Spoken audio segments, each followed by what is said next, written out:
And we back on the mid-morning talk with me, Fazila Isaac. And on the line, we are joined by professional and foster mom Nakitah Leigh Geemooi. She's going to speak to us on the intricacies involved with fostering a child. Good morning, Nakitah.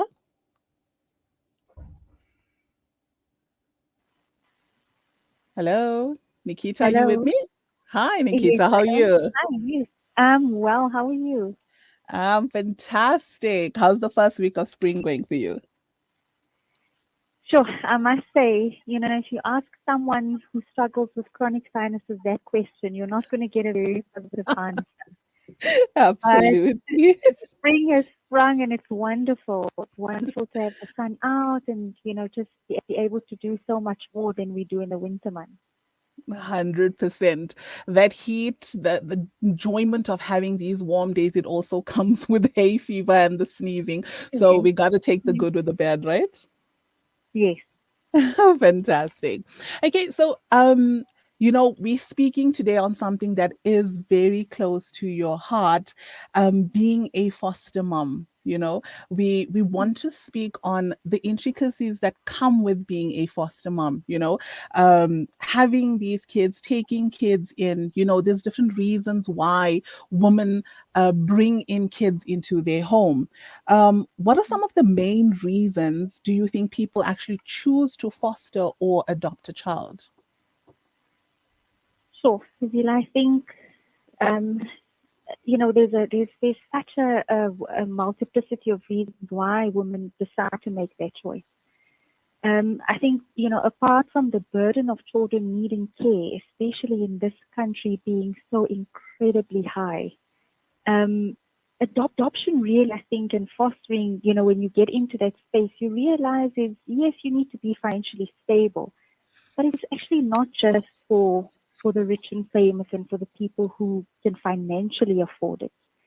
I think something that's important for us to consider is, the fact that we live in a world where, whether we like it or not, gender and sexuality exist more and more on a continuum.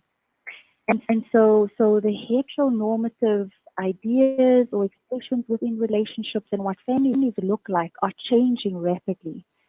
And so if you have couples who are partnering, for example, in a same-sex relationship, who are not able to appropriate their own biology for naturally reproducing, they are most likely going to consider alternative options, which might include adoption or fostering. Um, but there's a number of other reasons, and I think it could also be due to infertility. Some couples just can't biologically have a child. Some women are facing medical conditions that might make it very dangerous to carry a pregnancy.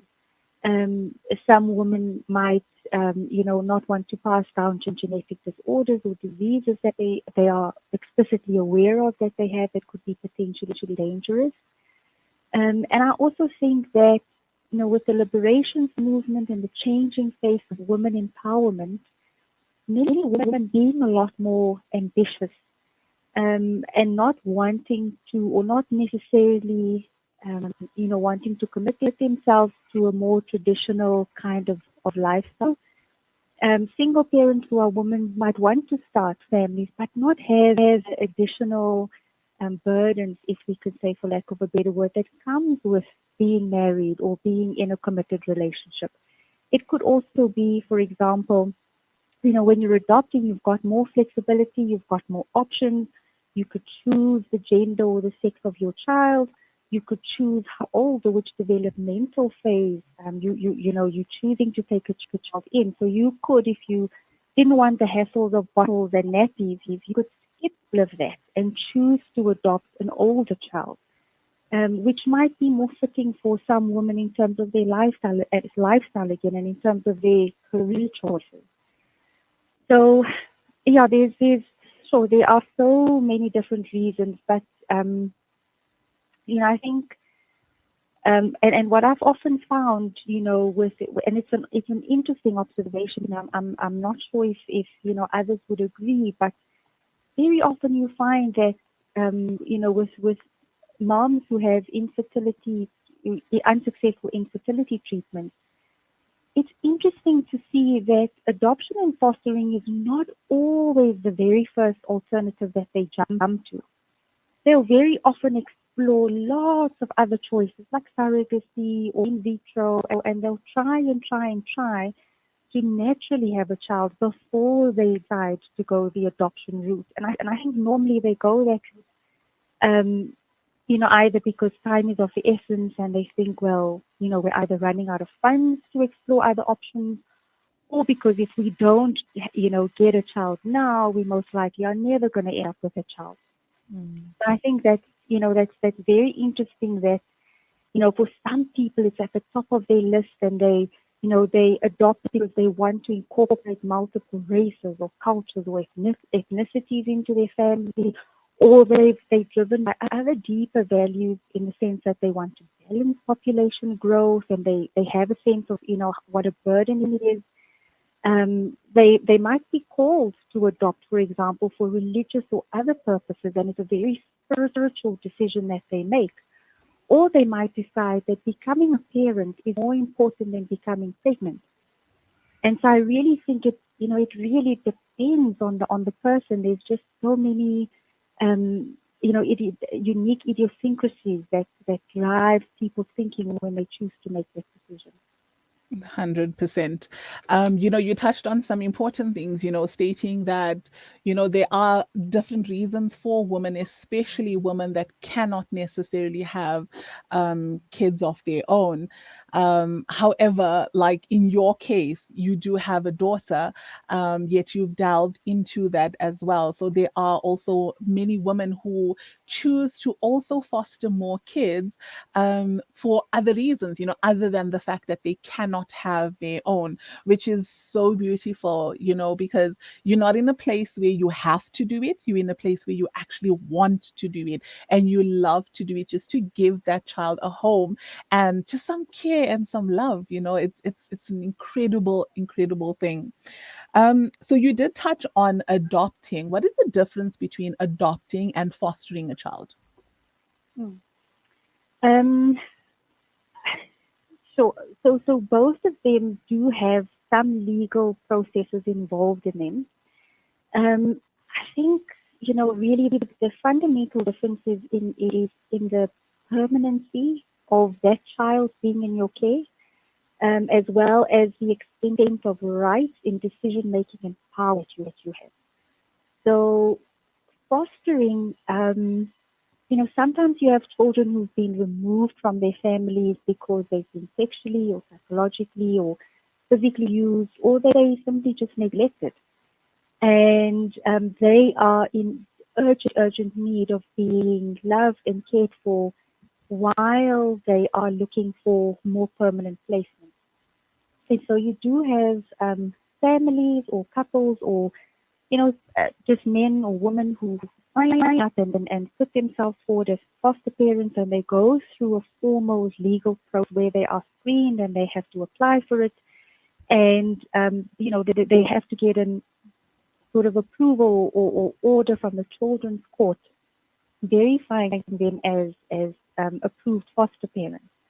And then you've got adoption, which is a lot more permanent. It's a longer term solution where you would then apply to the court to have that child in very simple terms as your own. And you would then be given full rights and full powers to act in the best interest of that child without having to consult, their biological mom, their biological father, or even anyone who would have been sort of a next of kin in their biological family. So there's a very, very big difference there in terms of fostering and adoption in terms of the permanency, the kind of commitment that is required, and the decision-making power and rights that you as a parent have. Okay. So the processes are streamlined, you would say? Because I know, of course, you'd go to the Department of Social Development, and there's quite a bit of paperwork that comes into it. How's the process when it comes to applying to the department? Is it more streamlined, or are there a lot of red tape? There's a lot of red tape around it. Mm, definitely. In my experience, there's definitely been a lot of red tape. Red tape that's actually, when you think about it and you reflect, it's not a bad thing because we're talking about, the life of children. Oh, yes, And so it's 100%. a good thing when you're thinking about there being stringent processes in place and, there are stubborn checks and balances to ensure that, prospective parents are screened properly and so on. But then I think also just in terms of the paperwork and administration that's involved in it, it could take years, Yeah. and in many cases it does. And and I think that's one of the reasons why, in my case, for example, I haven't gone through, formally the legal adoption and I'm in the process of sort of going through the fostering process of just at least being able to be a foster parent, which is a bit quicker. Yeah. But where you are then able to work with a social worker to either be in a co-parenting, to have a sort of a co-parenting setup. And I think this is what makes my situation a bit more complex is that you don't just adopt the child. You have to consider the implications of adopting that child with their family. Yeah. And if if it is viewed that that is indeed what would be best for the child, then it's probably good to go that route. But and I think because this is a child that I'm sort of taking care of and have taken in, who comes from a completely different race and cultural and linguistic background. Hmm. And I didn't take her in at a very young age. I mean, when she started living with me, she was already 8 or 9 years old. So she's had an incredible amount of cultural and socialization. Yes. And she already been part of a family who have taught her and groomed her in a particular way. And if they deem that it is important for them that he's still able to be rooted and grounded in this while also having the benefit of, a mother who can provide some of the other things that she lacks. um, Yes. Yes. then you sort of you adopt an entire family and you have to kind of work around it and manage it because that management process will either help and enable that child or it could re-traumatize the child over and over because there's constant conflict, for example, or disagreements that involve her where she's in the middle. So it's a very sensitive subject. Yeah, it's really, really something that women should take into consideration. Families, at least, should take into consideration.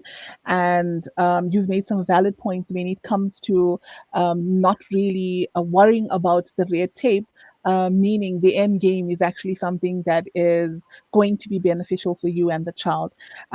So we're just going to take a quick ad break and we'll be back with you, Nikita.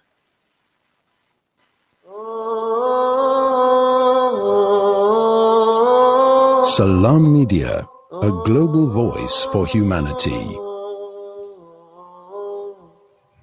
There's no smell that takes me back to the comfort of my childhood than the smell of black seed oil being applied by my nanny.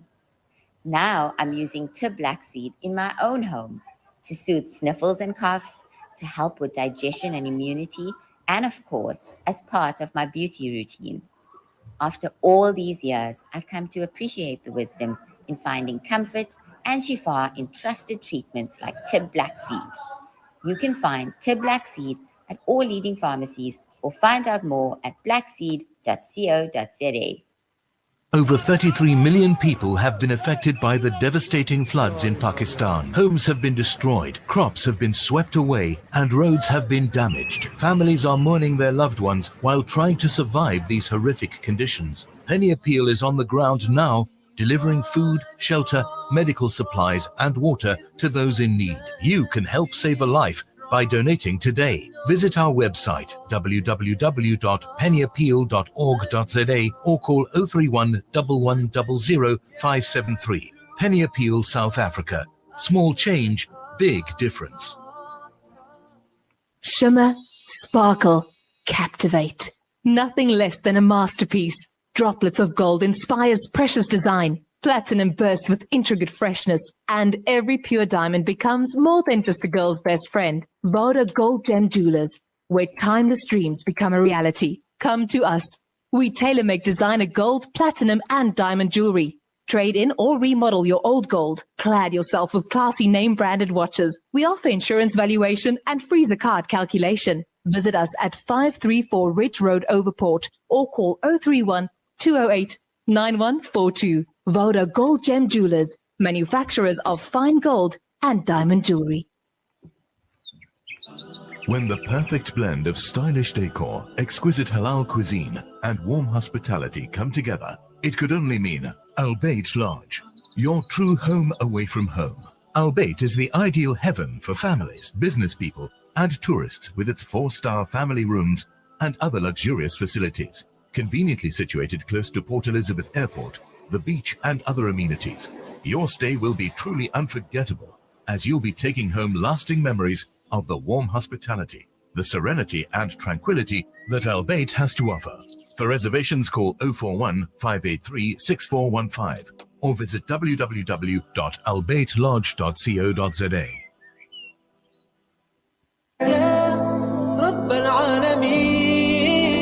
Listen to something fresh. Listen to Salam Media, your humanitarian broadcaster.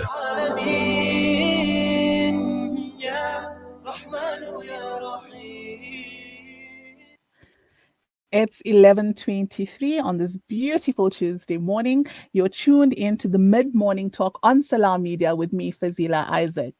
So we've been speaking to Nakitah Leigh Geemooi on the intricacies that go with adoption and with foster parenting. So Nakitah, we did speak about, or you just touched on, having fostered your daughter at the age of 9. Now, many people, they are of the opinion that, or they think that foster care is rescuing a poor child from an abusive parent or from situations where they shouldn't be in. All right. So we expect these children to be grateful. We expect that they're going to be relieved and excited to have this security by being in a warm bed, having warm food, a family to take care of them. But the reality is it's not always this way, especially if a child comes at an older age. So as a parent, how do you help a child who's been through lots of this trauma? How do you help them adapt to the new living situation? Sure. Fazila, that's such a loaded question. I think, it definitely takes a lot of patience. And I think what's important is for you as the parent, before you even decide to take that path, is to be very clear about your own reason for wanting to adopt or foster a child. And you must be willing to be honest about your limits, and you must be able to accept your limits and know how those limits are going to affect you in your parenting, just as you would with a biological child. So I think that's the important thing. And also, if you haven't properly evaluated your readiness to become a parent and walk that path, it is going to affect you as it would if you were, as it would with a biological child. But I think it definitely takes a lot of patience, and it takes a lot of you having worked on yourself and your own trauma, your own difficulties that might have impacted you, because you don't want to now start, using this child as a board for you to project onto, because that is going to re-traumatize the child. And what you often find, when you foster children that you're adopting or fostering, they very often, you're right, have been through trauma. And oftentimes that trauma, if it's not sexual abuse or physical abuse or psychological abuse, it could be neglect, it could be rejection, it could be abandonment. And those are wounds that are very, very deep cutting in a child, especially as an early childhood wound. And so very often what you find is that your children develop issues with trust. They have they have a hard time trusting, because why would they? When they've been put up for adoption, or when they're waiting for a foster, family, or when their own parents or their own family have inflicted such hurt on them. And what you often find, or in my experience, what I've often found is this kind of a push-pull with my daughter. I want you to come close. I need you to be close. I'm desperate for you to be close. But if you get too close, I'm going to push you away. Mm-hmm. And then when I've pushed you away, I sit with the guilt, and I sit with the shame, and I sit with the difficult emotions that I've now pushed you away. And that reinforces this idea that, oh, I'm bad, I've done a bad thing. Or it just reinforces this negative thinking loop that impacts self-confidence and self-esteem. Mm-hmm. And so for that reason, you have to be very patient to understand that is the dynamic that will sometimes play out. It's that love-hate. I want you, but I don't want you too close, and I'm going to push you away, and I'm going to pull you back. And that can be very difficult. If you are not stable, if you are not very secure in yourself and able to pick up that this is just an acting out, it's an unconscious acting out, it will be very difficult for you to then play the role that you need to help that child regulate, to help that child soothe, to help that child calm, just to help them to transition through that emotion. And what the other part of it then is to get that child into professional help, because you can provide as much security and as much love and as much nurturing, but if they're still lacking that fundamental inner security, as they grow, they are going to struggle with that.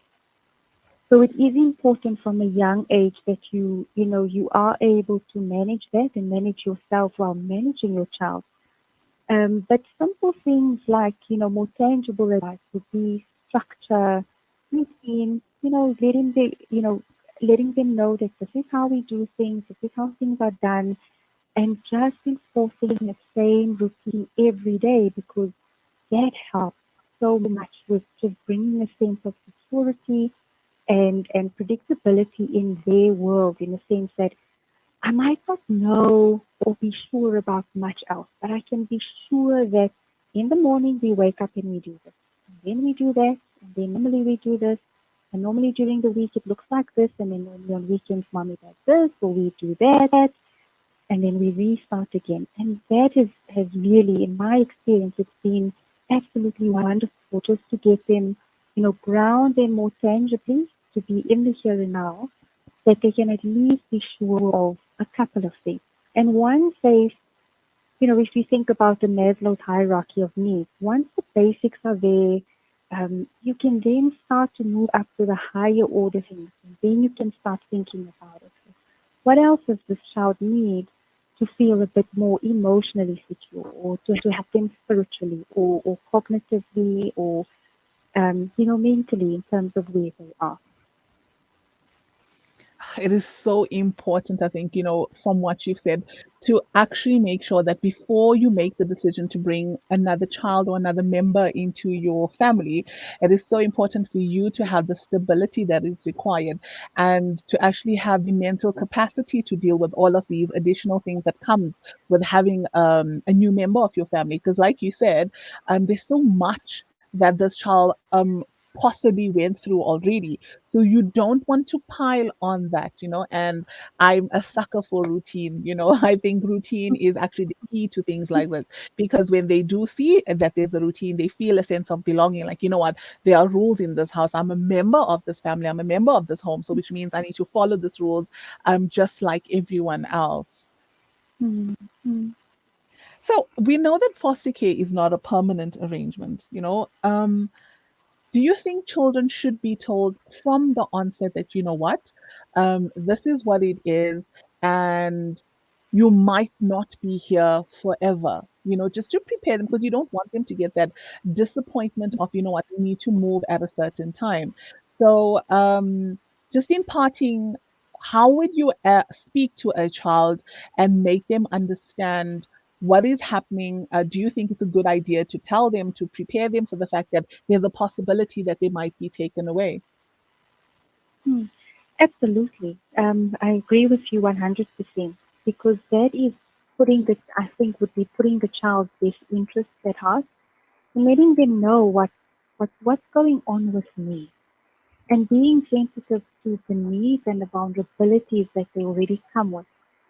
And if trust is already such a difficult thing, and they're already struggling with attachment, it might help that child to say, you know what, you are going to hear, again, to give them some kind of flexibility, some kind of sense of who am I, and some kind of sense of that there is hope, that I can find my place in this world, even though it's not here. But at least for now, I'm safe. So it definitely is. It does do a lot for a child emotionally, and psychologically on a very deep level, because very often they are going to act out, and they will act out from an unconscious way. And the way that you help to tame that is to speak to a child. And I think that plays such a big role in making them feel acknowledged in that moment and making them feel thought of in that moment. And what I often find very interesting is that we often think that because children are smaller humans than they are smaller humans than us. But that doesn't mean that we forget that they need exactly the same things that we do, and that they're made up of exactly the same stuff, and that the same insecurities and the same what I would need, what I would want, even as an adult. If I can just use that as a basis and as a template to say, well, this might not be a big adult, a big human or a grown-up human, but it's a little human, and the needs are the same. And if we then apply that thinking to say, well, okay, what would I want? What would make me feel reassured if I was in that position? Because oftentimes even we as adults tend to regress if we're in an emotionally tough situation, or if we're being challenged psychologically.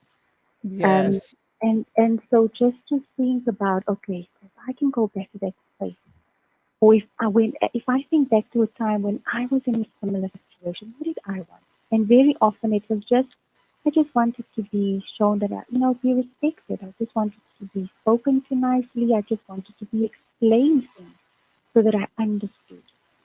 And I Yeah. think that can be, such a powerful way of just coming down to a child's level and making them Yes. feel like I am here with you now. Yes, things are not going to be okay, but I am here with you now. And Definitely. things, And I think that's what they need the most. So, Nikita, we've actually run out of time. Unfortunately, it was so great speaking to you.